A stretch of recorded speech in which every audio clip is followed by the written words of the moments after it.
लोखंडी कोयता बाळगून संशयास्पद फिरणाऱ्या तरुणावर कोतवाली पोलिसांची कारवाई. अहिल्यानगर शहरातील कायदा व सुव्यवस्था अबाधित राखण्यासाठी सुरू असलेल्या गस्ती दरम्यान कोतवाली पोलिसांनी हातात धारदार लोखंडी कोयता घेऊन संशयास्पदरित्या फिरणाऱ्या एका तरुणावर कारवाई केली.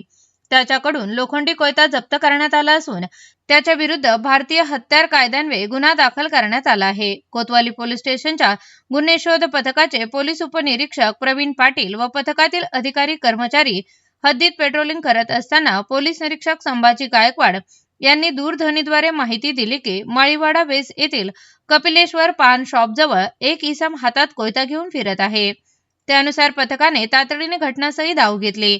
पोलिसांनी परिसरात पाहणी केली असता एक तरुण संशयास्पद हालचाली करताना आढळून आला. त्याला ताब्यात घेऊन 2 पंचांसमक्ष अंगझडती घेतली असता त्याच्या पांढऱ्या रंगाच्या शर्टमध्ये एक धारदार लोखंडी कोयता लपविलेला मिळून आला.